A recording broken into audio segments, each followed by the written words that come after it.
Alright, welcome back to my YouTube channel. I'm Andy's Vlog. Ito, ang tunay na marahas ay itong kasalukuyan Vice Presidente nyo na si Sara Duterte. Nako po, mga kaibigan, naniniwala po ba kayo? Ang tunay na marahas ay itong si Sara Duterte? Kasi binibintang niya sa kapulisan, binibintang niya sa Republika ng Pilipinas, binibintang niya sa kasalukuyang Pangulo ng Republika ng Pilipinas ang salitang marahas. Iyan po lahat at marami pang iba ang ating tatalakayin, bibigyan ng komentaryo. At kung bago pa lang po kayo sa aking maliit pa na YouTube channel, inaanyayan ko po kayo. Please subscribe. Sabay-sabay po nating i-like ang video na ito kung nagustuhan nyo po. Palakpakan muna. Pampaganang shoutout po sa lahat po ng hindi pa nakakabisita sa aking ilang hours na upload na nakaraan, ay pwede nyo pong bisitahin, paki-like lang po, at siyempre pwede nyo pong i-share ang mga video na yan. Eto, napakaraming mainit at magaganda, kapakipakinabang na balita. But bigyan po muna natin ng daan itong marahas. Talagang matindi ho ito. Ang pagmamind condition nitong ating kasalukuyan na Vice Presidente. Ang ini-inspect ko ng taong bayan dahil ito ay almost humigit kumulang 2 linggo o inabot ng 1 buwan na pananahimik itong si Sara Duterte.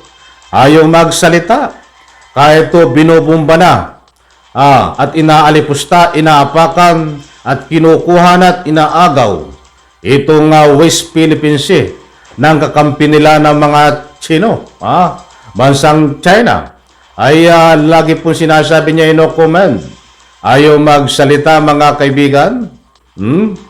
At biglang lumabas nung Independence Day itong si Sara Duterte na may hiwa dito. Majority. Talagang ang dami nagbibigay doon sa hiwa na yun ay chikinini.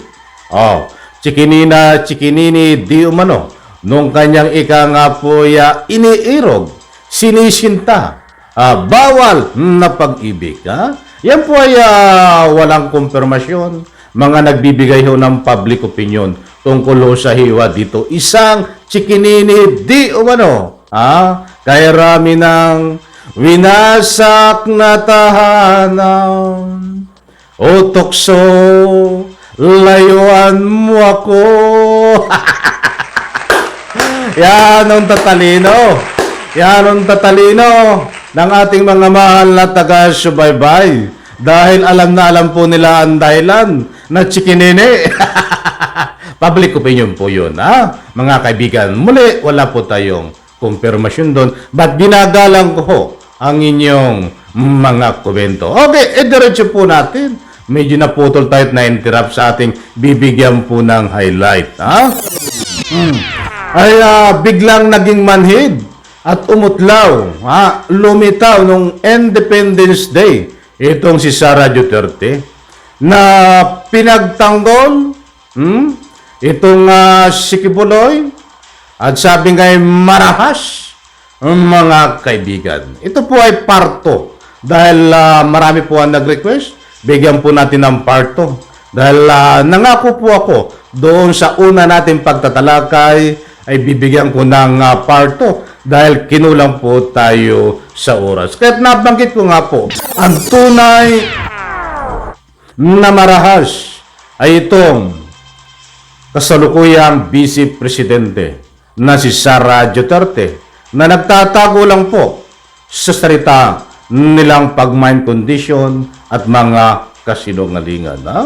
Ang galing magsabi ho ng marahas, kinukundina.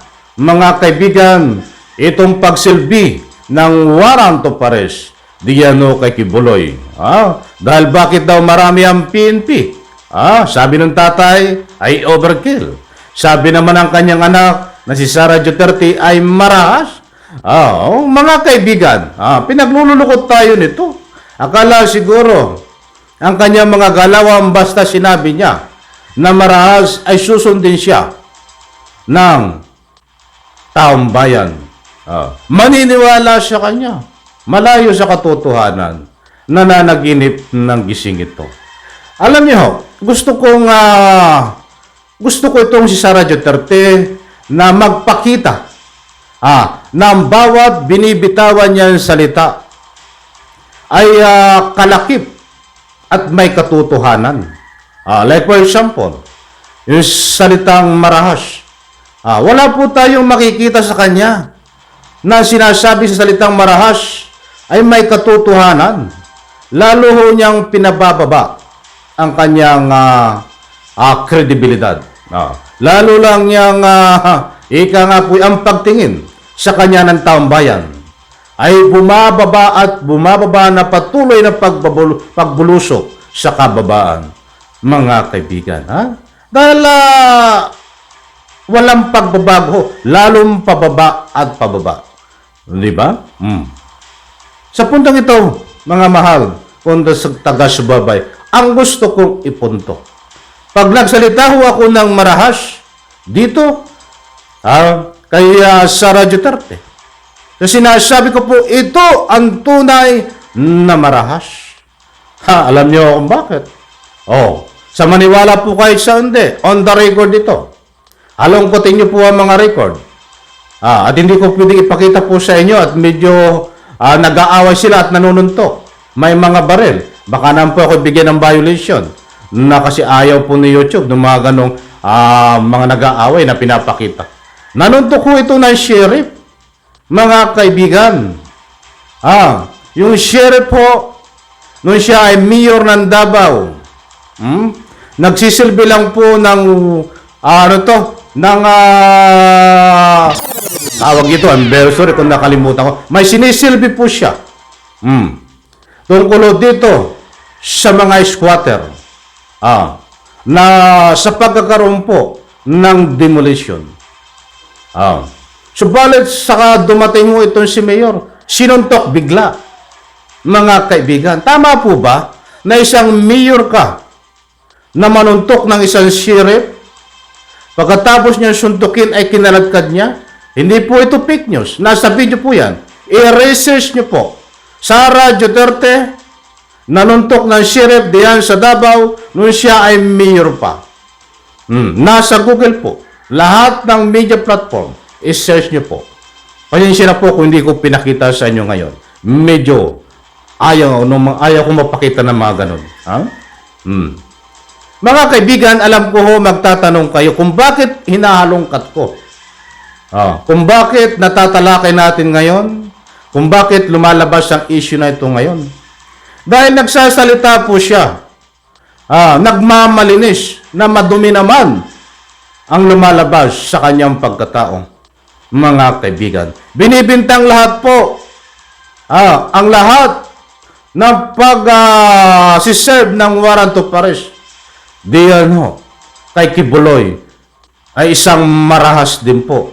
Sabi niya, isang marahas at nakikiisa siya na igalang ang karapatan.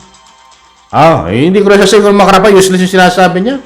Basta dito na tayo magtuon at bigyan ng highlight sa salitang marahas.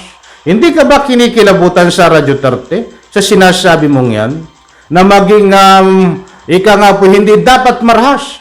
Unang-una, walang ginawang marahas. Ang mga pulis na nag-serve ng warrant of arrest dito kay Kibuloy, itatak mo sa kukut. Pangalawa, ano ang iniiyak mo dito? Ano ang pinaglalaban mo dito? Para ka sirang plaka? Wala kang pinaglalaban. Alam niyo, alam ko matalino ka. Bakit nagkakaganito ka? Isa kang hinalal bilang pangalawa sa pinakamataas na namumuno sa Republika ng Pilipinas. Ba't yan ang argumento mo? Ang pinagtatanggol mo ay si Kibuloy, hindi ang biktima ni Kibuloy. Ang pinagtatanggol mo ay si Kibuloy, hindi ang Republika ng Pilipinas. Bakit ko nasabi yun? Napakainit na usapin ang West Philippine Sea. Lagi kang no comment. Pag sa ikakaganda at pabor sa Republika ng ating Pilipinas at pabor dito sa panunungkulan ng kasalukuyang Pangulo Bongbong Marcos, no comment ka? Ay dapat pabor sa iyo yun. Ikatataas ng antas ng iyong pagkatao na ipagtanggol mo ang West Philippine Sea. I'm sure marami ang matutuwa sa iyo.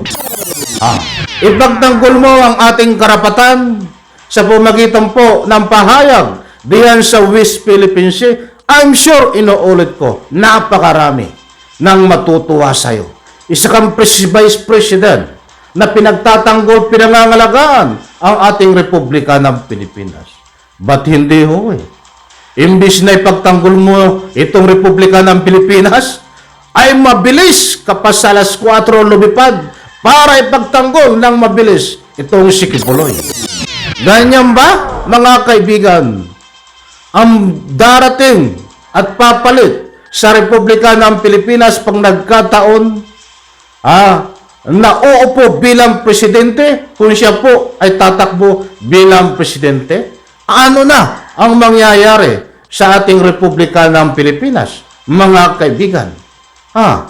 Maliwanag ko dito, kapag hindi ka kaibigan ni Sara Duterte, kapag hindi ka taga Davao, wala, basura ang tingin sa iyo. Hindi po ito fake news. Tingnan po natin. Ang Republika ng Pilipinas, imbis na ipagtanggol niya, ay nananaig pa pong ipagtanggol niya ng napakabilis sa alas 4. Ito si Kibuloy dahil kaibigan niya po. Mga kaibigan, alam ko, nakuha nyo ang gusto kong ipunto. Wala na po tayong boses kapag hindi po tayo taga Davao. Kawawa po ang Republika ng Pilipinas.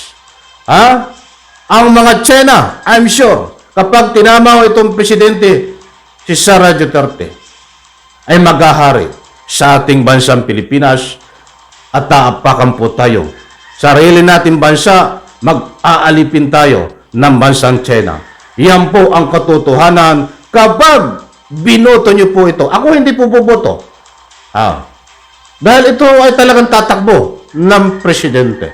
Mga kaibigan, taong bayan, kayo na po ang humusga. Kung gusto nyo po hindi tayo alipin ng China, huwag nating iboto ito sa darating na halalan. Kung gusto nyo po na tayo ay may boses, pakikinggan tayo ng isang presidente, huwag po nating iboto ito dahil hindi po ito makikinig sa atin. Ang pakikinggan lang po nito ay ang taga Davao, mga kaibigan, at ang kanyang mga kaibigan. Nako po, kinulang na po tayo sa oras. Ang dami ko pang bibigyan sana dito ng komentaryo. Pasensya na po, nabitin tayo. Nabitin din ako. Muli po, isang like lang po sa video na ito. Pabor po ba kayo? Dahil ito po ay tatakbo talaga ng presidente ng Republika ng Pilipinas. Pabor po ba kayo na maging presidente ng Pilipinas itong si Sara Duterte? Na sinasabing ko po ngayon, siya po ang tunay na marahas. Open po ang comment section and reaction. Huwag po kayong matakot magbigay ng anumang public opinion. Bye-bye, palakpakan.